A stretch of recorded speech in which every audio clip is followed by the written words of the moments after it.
Audio Jungle.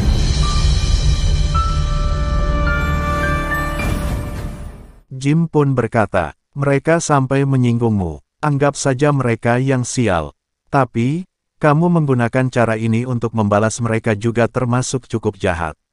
Su Haoran dengan santainya menjawab, main muslihat denganku, maka jangan salahkan aku yang kejam.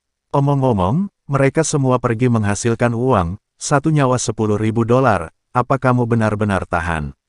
Jim pun berkata, menurutmu, jika kamu beri $100.000 untuk membunuh seorang dari asosiasi Dewa Kegelapan, mana mungkin aku bisa tahan? Tolong bantu jagain barku, aku juga akan pergi menghasilkan uang yang banyak. Ini baru benar, yang kamu bunuh sebelumnya juga masuk hitungan. Ucap Su Haoran. Su Haoran menyuruh semua anggotanya yang ada di bar untuk membunuh para pasukan asosiasi Dewa Kegelapan yang mengikutinya ke kota Selanda. Terlihat di luar bar seorang anggota Su Haoran sedang mencurigai seseorang sambil berkata, "Bro, perlihatkan paspormu sebentar." Ia berbicara dengan bahasa Inggris.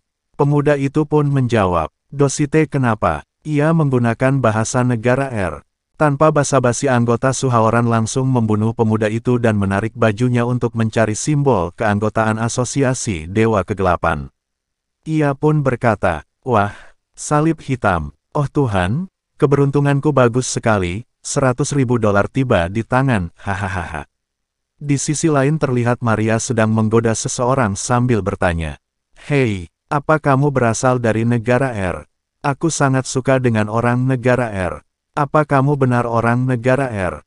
Ia terus menggodanya. Pria itu pun terkejut sampai gemetaran. Ia pun menjawab, "Halo, aku orang dari negara R."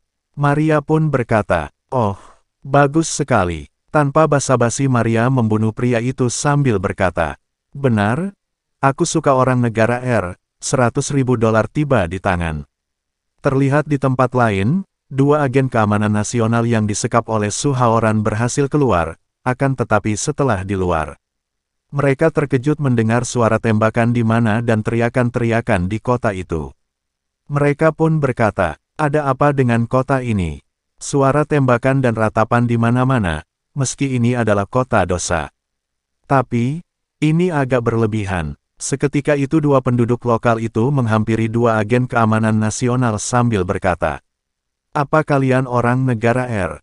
Tunjukkan paspor kalian. Harusnya mengerti bahasa Inggris kan, kalau tidak mengerti apa boleh buat." Sambil menodongkan pistolnya, dua agen keamanan nasional itu pun terkejut dan ketakutan. Mereka pun menjawab, "Jangan gegabah.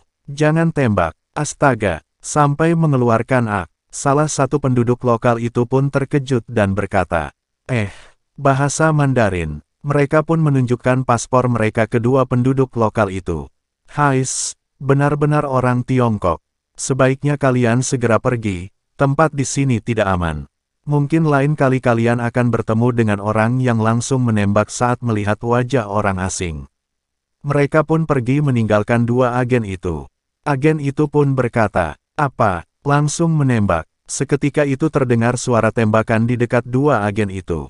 Penduduk lokal itu pun berkata setelah membunuh orang itu, tidak ada salib hitam. Salah bunuh orang. Paspornya orang Mian." Agen itu pun terkejut dan berkata, "Benar-benar menembak tanpa bertanya." Penduduk lokal itu pun menyadari keberadaan mereka dan berkata, "Siapa kalian?" Terlihat dua agen itu pun ketakutan dan menjawab, "Jangan tembak, kami orang Tiongkok, ini paspor kami." Penduduk lokal itu pun kesal dan berkata, "Menyebalkan, kalian cepat pergi dari sini, jangan buang waktu kami untuk menghasilkan uang." Dua agen itu pun menjawab sambil berlari meninggalkan penduduk lokal itu. "Iya, baik." Salah satu rekannya pun bertanya, "Apakah Su Haoran yang melakukan ini semua? Sebaiknya kita lekas pergi dari kota ini." Temannya pun menjawab, "Lari kemanapun akan bertemu orang yang main tembak kapan saja, 30 nyawa juga tidak cukup." Terlihat Su Haoran yang ada di bar mengamati dua agen keamanan nasional itu dengan mata langitnya. Ia pun berkata, "Tidak buruk, sepertinya dapat pergi dengan aman.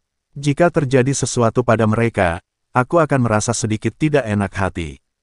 Bagaimanapun mereka adalah orang keamanan nasional, ngomong-ngomong, seharusnya sisakan Jim untuk minum denganku, membosankan sekali. Scene pun berpindah di sebuah sudut di kota Selanda. Terlihat penduduk lokal sedang adu tembak dengan pasukan asosiasi Dewa Kegelapan. Beberapa pasukan itu pun berkata, "Sial, kalian sekelompok orang liar, mengapa ingin membunuh orang negara R kami?" Terlihat seorang sedang melaporkan situasi yang ada di Selanda ke pusat asosiasi Dewa Kegelapan. "Tetua, tiba-tiba kami diserang orang banyak di Selanda. Ada banyak korban dan luka parah. Mereka tampaknya orang lokal, entah mengapa mereka mulai menyerang kita." Seketika itu penduduk lokal setempat melemparkan sebuah granat ke arah pasukan asosiasi Dewa Kegelapan. Mereka yang ada di sana pun terkejut melihat ada granat di depannya. Dan pada akhirnya ledakan besar pun terjadi di markas pasukan asosiasi Dewa Kegelapan. Setelah mereka berhasil membantai semua pasukan asosiasi Dewa Kegelapan, mereka pun merayakannya di barnya Jim. Mereka pun berkata, "Wah, lucu sekali. Kamu menjijikkan. Cepat turun." Terlihat salah satu dari mereka ada yang menari sambil berkata, "Kamu kira aku akan turun begitu saja? Aku mendapat $200.000 hari ini. Aku sangat senang, jadi aku tidak akan turun. Ini baru Selanda, wilayah kekuasaanku," ucap Su Haoran. Jim pun berkata ke Su Haoran, "Tampaknya peranmu sebagai suami berjalan dengan lancar, sekali keluar langsung $5 juta lebih." Su Haoran pun menjawab, "Kamu tahu, uang bukanlah masalah bagiku. Yang paling penting adalah asosiasi Dewa Kegelapan yang tak bermata dan menyinggung istriku." Jim pun berkata, "Memang gara-gara mereka sendiri. Tapi, bagaimana kamu akan menangani Huli? Istrimu berbeda dengan kami, apa dia bisa menerima Huli tinggal terus di sisimu?" Su Haoran pun menjawab, aku tak menyangka, kamu yang sudah tua ini suka gosip." "Hahaha, aku bukan suka gosip, cuma ingin tahu saja," ucap Jim sambil tertawa. Scene pun berpindah di negara Hua. Di villa keluarga Tang, terlihat Tang Xinyi yang baru selesai mandi dan berkata, "Masalah presdirtian akhirnya selesai, hanya saja posisi yang masih kosong. Entah bagaimana kabar Haoran di Selanda, apa ada bahaya?" Seketika itu Huli datang ke kamar Tang Xinyi dan berkata, "Selanda adalah kampung halaman kami, tentu saja kamu tidak perlu khawatir." Tang Xinyi pun terkejut melihat ada Huli yang berbaring di atas ranjangnya. Huli pun berlanjut berkata, "Justru kamu di sini yang masih membuat orang cemas." Tang Xinyi pun menjawab dengan sorotan mata dinginnya, "Kamu adalah Huli." Huli pun berkata, "Oh, bagus sekali. Layak untuk menjadi CEO, sudah tahu ini aku setelah mendengar dari Sishi, sedikit pun tidak takut pada asosiasi Dewa Kegelapan." Tang Xinyi pun teringat perkataan dari Siyu. "Kakak, kamu harus berhati-hati dengan siluman rubah itu yang akan merebut kakak ipar darimu."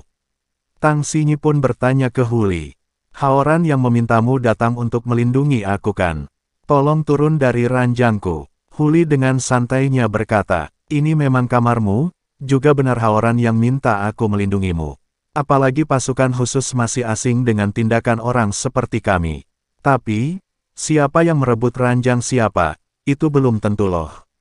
Ia pun mendekat ke Tang Xinyi. Tang Xinyi pun terkejut sampai-sampai wajahnya merona. Ia pun menjawab, "Ternyata kamu dan Haoran." Ia belum selesai berkata akan tetapi didorong oleh Huli ke ranjangnya. Huli pun mendekatinya sambil berkata, "Menurutmu, jika aku menggores wajahmu dengan pisau, apakah Haoran akan tetap di sisimu?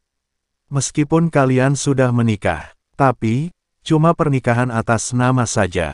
Kamu hanyalah nona besar, pemahamanmu terhadap Haoran terlalu sedikit." Sambil menjilat leher Tang Xinyi. Terlihat wajah Tang Xinyi merah merona karena tindakan Huli, ia pun menjawab, "Apa benar, terlalu sedikit?" Huli pun terkejut. Ia pun berlanjut berkata, "Jika kamu berbuat seperti ini dan Haoran akan meninggalkan aku, kamu akan melakukannya sejak awal bukan?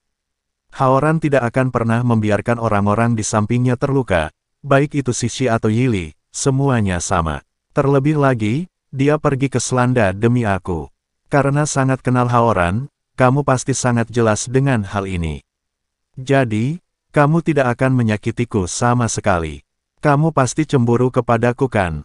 Huli dengan santainya berkata, bagi kebanyakan wanita, Haoran memiliki daya tarik mematikan, dan menurut penyelidikanku, ayahmu punya 8 istri. Kamu pikir, Haoran lebih kurang dari ayahmu?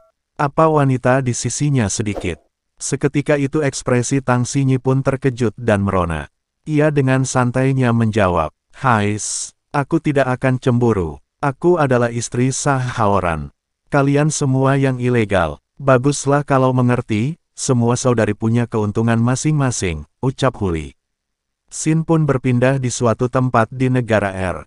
Terlihat para petinggi asosiasi Dewa Kegelapan sedang rapat. Salah satu dari petinggi pun berkata, Ketua Black Widow, kamu yang mengirim sebagian pasukan elit kita ke Selandakan. Ketua Black Widow pun menjawab, benar. Petinggi itu pun berkata, aku pikir di dalam asosiasi Dewa Kegelapan hanya terdiri dari keluarga jalan yang tidak berpengalaman yang akan bertarung dengan orang tidak penting. Tapi, aku tidak dapat berpikir, mengapa kamu ingin menargetkan Huya, bahkan terjebak dalam triknya dan menyebabkan kita kehilangan 80 elit dalam internal. Apakah kamu tahu arti dari kehilangan ini bagi kita? Terlihat Ketua Black Widow hanya terdiam tak berkata. Petinggi itu berlanjut berkata, ini setidaknya dalam 10 tahun ini, sebelum kita melatih kembali kekuatan kita. Kita akan selalu lebih rendah dari klan lokal lain. Belum lagi, bisnis luar negeri klan kita, pasti akan menemui lebih banyak kesulitan. Huya hanyalah seorang yang berkemampuan di Tiongkok. Apakah dia layak membuatmu melakukan hal seperti ini? Jawab aku, Ketua Black Widow. Ketua Black Widow dengan tenangnya menjawab, layak, tetapi aku tidak akan mengatakan alasan aku menargetkannya. Petinggi itu pun terkejut mendengar perkataan Ketua Black Widow. Terlihat beberapa petinggi yang lainnya pun kesal karena Ketua Black Widow tidak mengatakan alasannya untuk menargetkan Su Haoran. Apa, kamu ini, bodoh, Black Widow, jika kamu tidak membicarakannya kepada kami yang juga berkedudukan sebagai ketua ya sudah. Apakah Presiden juga tidak boleh mengetahuinya?